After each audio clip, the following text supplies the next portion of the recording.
En Afghanistan en 2021, Amir, un homme au visage sombre, sirotinté. Le vendeur de thé reçoit un appel, regarde Amir avec frayeur, griffonne une note et la lit à porte. Exaspéré, Amir jette une pièce sur la table et part. Il arrive devant une maison, où des chiens aboient. Il ouvre violemment la porte et ses hommes se dirigent vers une rangée de cages pour chiens, en sortant des personnes ensanglantées et malmenées, les chiens sont attachés à un poteau. Amir remarque la seule femme parmi les prisonniers, Jek, et la menace. Il y a une cage vide derrière elle. Les prisonniers sont alignés, style exécution publique. Jek est forcé de s'agenouiller au centre d'un cercle de villageois. Amir leur met d'énormes pierres dans les mains. Il s'adresse à la foule, déclarant que Jek est une Américaine venue souiller leurs terres et éradiquer l'islam, et les exhorte à lui montrer le sort de ceux qui profanent leur prophète. L'un des prisonniers laisse tomber sa pierre et défie Amir du regard. Amir saisit son arme et tire sur un spectateur innocent pour prouver que des vies seront prises. Le prisonnier ramasse sa pierre à la hâte. Avec un cri de peur, il lance la roche sur Jek, la frappant à la tête et la faisant tomber. Les autres suivent, la bombardant de pierres. Soudain, 2 hélicoptères militaires arrivent et tirent sur la foule. Le chaos éclate. Une escouade de soldats armés sort d'un hélicoptère et se précipite vers Jek. Alors qu'il la ramène au chopé, Amir et ses hommes se mettent à couvert et ripostent. Alors que ses hommes tombent, Amir court vers l'arrière, où un missile gît à côté d'un de ses hommes morts. Il s'en empare et le tire sur l'un des hélicoptères, le faisant exploser, tuant le pilote. Le pilote de l'autre hélicoptère assiste à la mort de son partenaire et commence à décoller. Les soldats restants courent vers l'unique hélicoptère. Jek, blotti sur le plancher, panique et supplie le pilote de s'arrêter pour récupérer ses coéquipiers. Le pilote l'ignore, les larmes aux yeux. Elle regarde à l'extérieur, ses coéquipiers sont alignés à genoux, et Amir leur tire une balle dans la tête un par un. Avance rapide jusqu'à aujourd'hui à Quetta, au Pakistan. Dans un prestigieux lycée pour filles, un groupe d'élèves, dont Badia, se réunit aux toilettes pour fumer et partager des nouvelles excitantes. Elles entendent des coups de feu. Elles se figent et regardent par la fenêtre, d'énormes camions entrent en trombe dans l'enceinte de l'école. L'une des filles pense que c'est le Taliban, mais Badia l'informe que c'est l'État islamique, Daesh. Des hommes armés sautent des camions, attrapent les filles dans la cour.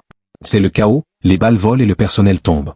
Les filles dans les toilettes se précipitent, mais Badia les convainc d'aller sur le toit plutôt que par les escaliers. De là, elles observent. Un homme demande aux filles effrayées où se trouve la fille de Camila Dani. Une enseignante qui aidait les élèves à monter dans le camion tente d'intervenir en disant que la fille n'est pas à l'école, mais l'homme lui tire une balle dans la tête. Cet homme n'est autre qu'Amir, le terroriste d'Afghanistan. Il donne le signal à ses hommes de chercher la fille à l'intérieur, alertant les filles sur le toit.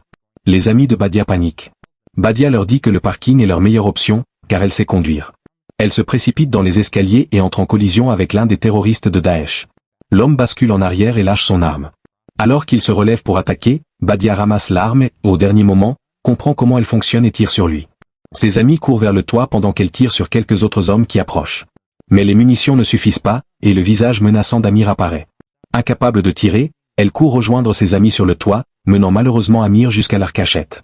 Amir s'en prend aux filles, les réprimandant de chercher l'éducation au lieu de devenir des épouses. On apprend que certaines d'entre elles sont des Afghanes que leurs parents ont envoyées au Pakistan pour étudier. La mère de Badia, Camila Dani, est la ministre afghane de l'éducation, faisant d'elle la cible principale d'Amir. Badia lui tient tête en insultant son groupe terroriste. Pour la punir, Amir jette 2 de ses amis du toit, les tuant sur le coup. La mère de Badia découvre l'attaque à la télévision. Amir parle et exige une rançon de 10 millions de dollars pour chaque fille, ainsi que la libération d'un prisonnier taliban nommé Sheikh al-Shali, dans un délai de 5 jours. Les filles, terrifiées, se regroupent dans une pièce sombre et sale. Holly, la fille de l'ambassadeur américain, croit qu'elles sont en sécurité grâce à leurs parents influents, mais une amie lui rappelle que les États-Unis ne paient pas de rançon aux terroristes.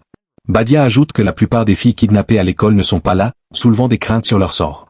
Aux États-Unis, à Fort Irwin, Californie, une femme soldat en uniforme de cérémonie entre et s'assoit à côté d'un pilote. Il s'agit du pilote qui a mené la mission de sauvetage en Afghanistan en 2021 et qui n'a pu sauver que Jek, la femme qui allait être lapidée. Le pilote la regarde, sachant que c'est elle qui le dénonce pour lâcheté et qu'elle est la cause de la mort de ses coéquipiers. Le commandant entre et, au lieu d'une audience formelle, il reproche violemment à Jek d'avoir dénoncé le pilote qui lui a sauvé la vie. Il lui ordonne de réfléchir à sa décision et l'audience est ajournée. Pour évacuer sa colère, Jek s'entraîne au combat avec un coéquipier qui la domine, la laissant encore plus enragée. C'est alors que son patron, Travis, vient la voir. Il lui parle d'un nouveau plan, il a réuni une équipe de femmes qualifiées pour infiltrer l'Afghanistan, où les filles sont retenues en otage. Jek refuse d'abord. Travis lui rappelle que c'est le moyen idéal de se racheter et de sauver sa carrière, après avoir aliéné beaucoup de monde en dénonçant le pilote.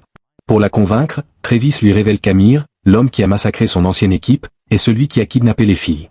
C'est une mission personnelle. Avant qu'elle n'accepte, Travis lui présente un faux passeport au nom de Jessica Rabbit, ce qui l'agace, mais amuse Travis. Jake s'envole pour le Pakistan. À l'aéroport, elle est accueillie par Abbas, un chauffeur dont la conduite est folle, mais le cœur est à la bonne place. À l'hôtel, elle rencontre Rocky, la mécanicienne, l'une des femmes engagées par Travis. Rocky la conduit au reste de l'équipe, où il est évident que les autres ne l'apprécient pas. Geek, l'experte en technologie, la pique constamment, évoquant la fois où Jake aurait tué son commandant, Frank, en Afghanistan. Frank était dans la cage vide mentionnée plus tôt. Geek accuse également Jake d'avoir abandonné son équipe à l'abattoir en 2021. Après avoir examiné le plan, Jake se rend dans un cybercafé pour appeler une femme afghane nommée Aina. Elle lui donne 12 heures pour localiser les filles kidnappées et insiste pour la rencontrer à leur lieu habituel avant de retrouver Travis, qui vient d'atterrir. Travis l'accueille sarcastiquement, mais Jake ne s'en soucie pas, car pour elle, les amis finissent par mourir. La ministre afghane de l'éducation, Kamila, arrive pour s'entretenir brièvement avec eux. Elle demande de sauver sa fille en priorité, car elle s'apprête à payer la rançon de 10 millions de dollars. Jake n'apprécie pas cette idée, mais la ministre explique que les terroristes tueront sa fille en premier pour donner l'exemple. Elle leur donne le nom d'un vieil ami pour les aider à traverser la frontière vers l'Afghanistan et les supplie de lui ramener sa fille. En route vers l'Afghanistan, l'un de leurs camions tombe en panne. Malik, le frère d'Abbas, assure à Jake qu'Abbas va le réparer. Malgré sa conduite folle, Abbas est un excellent mécanicien. Jake et Malik ont une conversation significative sur Abbas. Le camion est vite réparé. Il s'arrête à un poste frontière. Le commandant supérieur qui les a laissés passer est Bashir, l'ami de la ministre afghane, Kamila.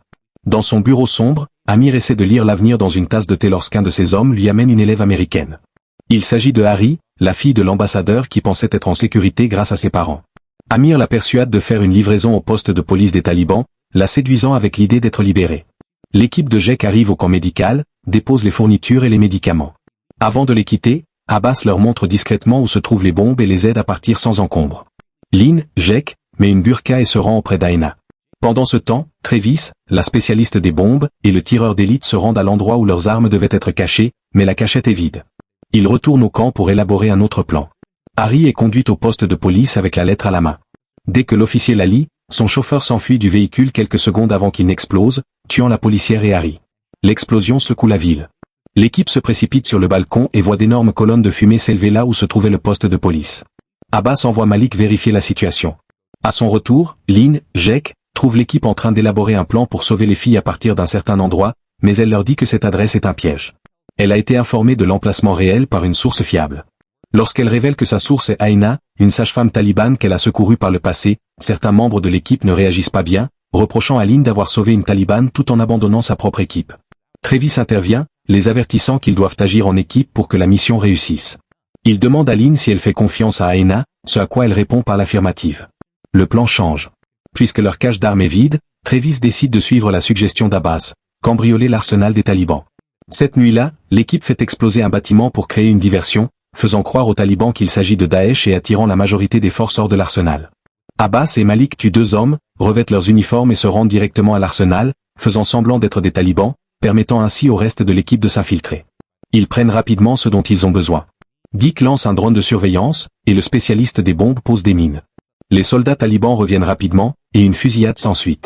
L'équipe parvient à s'échapper après quelques salves de tir et l'activation d'une mine terrestre. En partant, un soldat taliban blessé tire sur le camion, atteignant le docteur Mike, qui tombe à l'arrière du véhicule. Lynn voit cela dans le rétroviseur et insiste auprès de Malik pour qu'il fasse demi-tour. Il récupère le docteur, mais une autre fusillade éclate, et Travis est touché par une balle. Ils sont forcés de se retirer rapidement. Malheureusement, Travis et le docteur Mike succombent à leurs blessures, laissant l'équipe dévastée et en colère. L'équipe survivante contacte l'ami de Kamila Dani, Bashir, pour lui demander de l'aide. Il refuse, mais ils le localisent et se rendent chez lui pour demander un endroit où enterrer leurs morts. L'ancienne ministre, Kamila, arrive avec un sac d'argent, la rançon de 10 millions de dollars pour sa fille. L'équipe réalise rapidement que les billets sont des faux. Horrifiée, Kamila les rassure en disant qu'Amir n'est pas américain et ne s'en rendra pas compte immédiatement, ce qui leur fera gagner du temps. Avant de partir, elle supplie Jake de faire une bonne action avant de quitter l'Afghanistan. Jake révèle alors qu'elle a un numéro pour demander une évacuation Black Hawk au-delà de la frontière. Il décide de l'appeler. Dans sa cachette, Amir fait venir Badia. L'adolescente le nargue pour avoir fui les Américains, mais il la choque en déclarant qu'il a besoin d'une femme forte. Il lui annonce qu'il compte l'épouser. Amir explique qu'il libérera ses amis si elle l'épouse. Mais lorsqu'il précise que cette « liberté » signifie marier les filles à ses hommes au lieu de les vendre comme esclaves, Badia lui crache au visage. L'équipe est toujours chez Bashir quand Aina les rejoint. Elle les informe que, bien que les talibans pensent que Daesh a attaqué leur arsenal, Amir sait que ce n'est pas le cas et qu'il prévoit de déplacer les filles, sans qu'elles sachent où. Aina ajoute que les talibans croient que Daesh a volé leurs armes pour attaquer la prison où le cheikh Al-Shali, le prisonnier réclamé par Amir, est détenu. Lynn, Jek, a un éclair de génie et décide de changer de plan. Elle va utiliser le cheikh pour attirer Amir à elle. Elle demande d'abord le téléphone d'Aina, mais cette dernière l'a laissé. Lynn prend alors une décision radicale. Elle ordonne à l'équipe de brûler toutes leurs fausses pièces d'identité et leur donne pour instruction d'admettre qu'elles sont des soldats américains si elles sont capturées. Lynn, Jek, justifie la destruction des fausses cartes d'identité en disant que cela permettra de monnayer leur échange en cas de capture. Rocky lui rappelle qu'elle-même n'a pas été échangée, mais exécutée, sur le point de l'être, lorsqu'elle a été capturée. Lynn maintient que c'est leur meilleure chance. Le jour du transfert du cheikh Al-Shali vers une prison de haute sécurité, l'équipe surveille les mouvements. Le plan exige de faire exploser la première fourgonnette du cortège. Cependant, Rocky, qui doit donner le signal d'arrêt, aperçoit un bus civil. Elle continue sa route et tente d'arrêter le bus avec sa moto, se retrouvant coincée dessous. Elle stoppe le bus, sauvant de nombreuses vies. Le reste de l'équipe assiste impuissante à la scène, mais n'a pas le temps de réagir. Le cortège de 1V transportant le cheikh arrive. Ils poursuivent le plan. Après avoir fait exploser quelques véhicules, Lynn et Geek se précipitent pour aider Rocky. Son pied est coincé. Ils doivent l'abandonner. Lynn la supplie de dire aux talibans qu'elle est une soldate américaine pour être échangée, et Rocky accepte. L'équipe capture le cheikh, mais une fusillade éclate avec les soldats talibans restants. Abbas est abattu par derrière et meurt quelques minutes plus tard. Il retourne chez Bashir pour enterrer Abbas.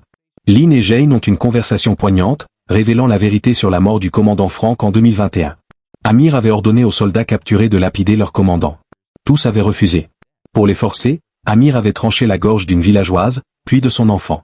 Pour éviter la mort d'autres innocents, Lynn avait ramassé une lourde pierre, visé la tempe de Frank et l'avait tué d'un seul coup, lui épargnant une mort lente.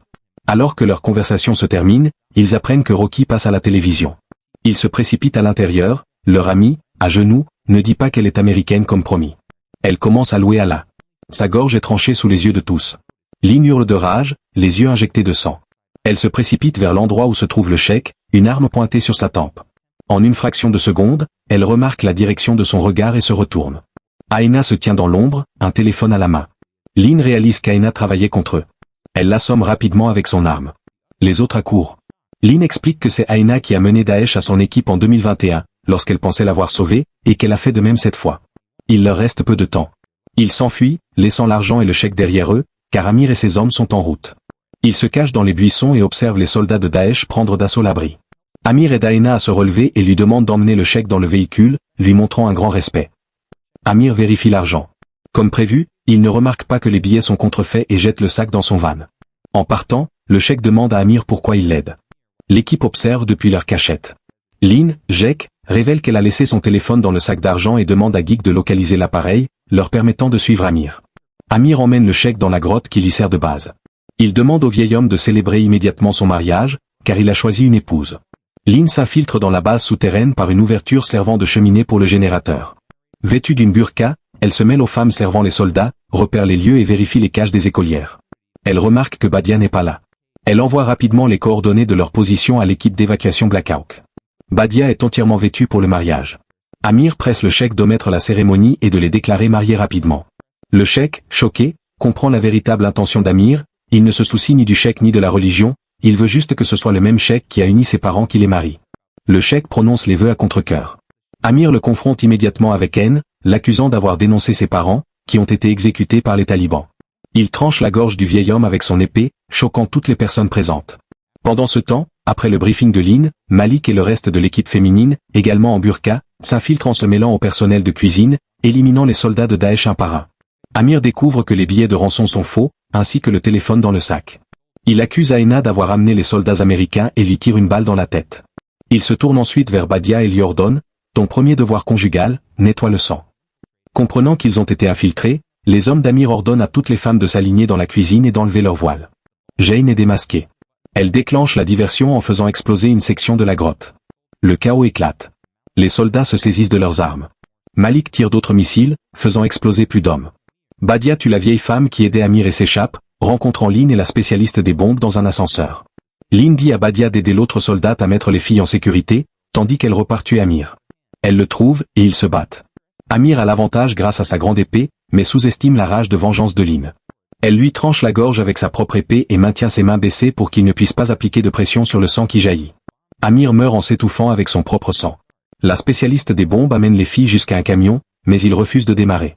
Simultanément, Geek est piégé sous des rochers et des décombres suite à une explosion. Lynn essaie de l'aider, mais ne peut la dégager. Elle est forcée de la laisser derrière, non sans lui donner une arme. Le camion démarre enfin. Elle fonce hors de la grotte vers l'hélicoptère qui attend. Les filles sont mises à bord, mais Lynn refuse de monter. Malik décide de rester aussi. L'hélicoptère s'éloigne. Le film se termine avec Malik et Lynn repartant dans le pays à bord du 1V, la chanson préférée d'Abbas hurlant à la radio. Leur destination est incertaine, mais c'est ainsi que l'histoire se conclut. Abonne-toi et like la vidéo.